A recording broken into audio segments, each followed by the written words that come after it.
Bhutan is building a 3-kilometer runway just 10 kilometers from the Indian border. Not in the mountains, not near its capital, but in the southern plains, facing India. This is more than a new airport. It is Bhutan changing how it connects to the world. The site sits on flat green land. To the north, the Himalayas rise sharply. To the south, the land opens toward India's northeast. Across the border lies Assam, home to millions of people and one of India's fastest-growing regions. This airport stands in one of South Asia's most sensitive areas. Bhutan sits between India and China. In this location, infrastructure is never just infrastructure. It reflects direction, priority, and long-term planning. Please take a moment to subscribe and like the video. It really helps the channel. Bhutan has a population of around 800,000 people. It is landlocked. To its north lies China. To its south lies India. Some parts of Bhutan's border with China remain disputed. Talks are ongoing, but no final agreement has been reached. Meanwhile, Bhutan has strong economic and security ties with India. Most of its trade flows through Indian territory. Fuel, food imports, and market access depend heavily on this southern route. In 2017, the Doklam standoff between India and China took place near Bhutan's border. That event showed how quickly regional tensions can rise. Geography defines Bhutan's choices, and every major infrastructure decision must take that geography into account.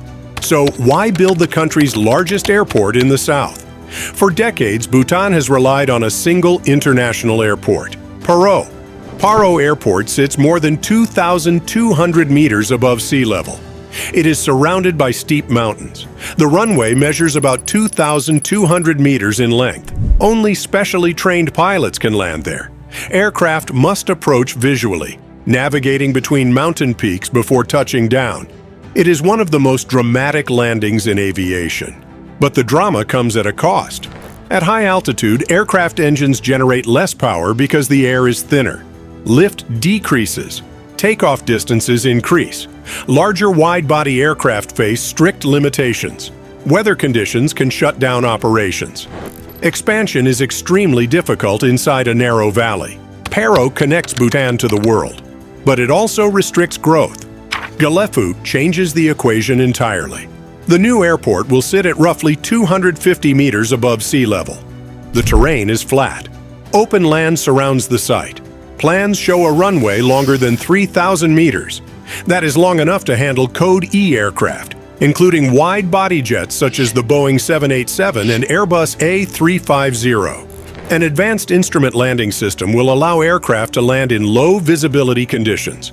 Operations will not depend only on clear weather and visual approaches. Officials estimate the airport could eventually handle up to 123 flights per day. This is a fundamental shift. From a high-altitude specialty airport to a full-scale international gateway. Now zoom out. Less than 150 kilometers away sits Guwahati Airport in India. It already handles more than 6 million passengers annually. Expansion is underway. New terminal buildings are rising. Runway upgrades are in progress. To the west lies Bagdogra Airport, serving roughly 3 to 4 million passengers each year. Together, Northeast India serves a population of over 45 million people. Gelephu enters an active aviation market. It will not operate alone. It will operate alongside larger established airports with growing networks. That creates opportunity, but also pressure. Can Gelephu attract high-value tourism directly into Bhutan? Can it offer faster border access? Can it attract cargo traffic that benefits from lower congestion? Can it position itself as a niche gateway rather than a mass hub? The market is close. So is the competition. Gelephu sits roughly 100 kilometers from Guwahati. Discussions have explored building a railway connection from Bhutan to Kokrajhar in India. Trade trucks already cross nearby border points daily. The airport could integrate into the BBIN regional corridor, linking Bangladesh, Bhutan, India, and Nepal through coordinated transport networks. If planned carefully, Gelephu does not need to compete directly with India's airports. Instead, it can complement them. India benefits from smoother regional trade flows. Bhutan benefits from greater economic access and diversified growth. The balance matters. Bhutan depends on India, but it also seeks broader opportunity. This airport strengthens connectivity while keeping that balance intact. To the north, Bhutan continues negotiations with China over certain border areas. While discussions remain diplomatic, uncertainty exists. Gelephu lies far from these contested Himalayan zones. It strengthens Bhutan's southern economic alignment. Infrastructure placement sends signals. Building the country's largest aviation gateway toward the Indian border reflects where Bhutan expects its economic activity to grow. Geography influences strategy, and airports are long-term commitments. The airport is only one part of a much larger plan. Gelephu is also the proposed site of the Mindfulness City, a special administrative region covering more than 2,500 square kilometers. This development aims to combine green design, technology investment, and Bhutan's philosophy of gross national happiness. Plans include controlled foreign investment rules, sustainable urban layouts, timber-based architecture inspired by Bhutanese traditions, low-rise, human-scale development. Long-term visions suggest the region could eventually host up to 1 million residents. The airport becomes the entry point. The city becomes the destination. Together, they form Bhutan's most ambitious economic project in modern history.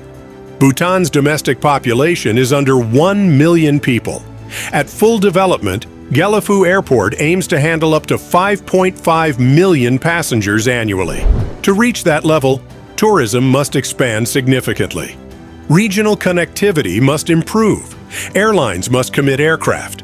Investors must believe in the long-term vision. Meanwhile, nearby Indian airports continue to grow. For Gelephu to succeed, demand must rise quickly and sustainably. If airlines hesitate or passengers favor established hubs, traffic may fall short of projections. If policies remain restrictive, growth could slow. The margin for error is not large. The location brings engineering challenges. Bhutan sits in a high seismic zone. Airport structures must withstand earthquakes. Foundations must remain stable during ground movement. Southern Bhutan experiences heavy monsoon rainfall, sometimes reaching around 4,000 millimeters per year. Drainage systems must remove water quickly from runway surfaces. Flood protection systems must manage rising river levels. Soil conditions in the plains require careful stabilization.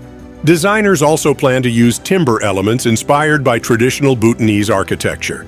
These materials must meet modern fire safety and durability standards. This is not simply clearing land and pouring asphalt. It requires careful planning, testing, and long-term resilience. Gelephu represents a bold step. In one future, the airport thrives.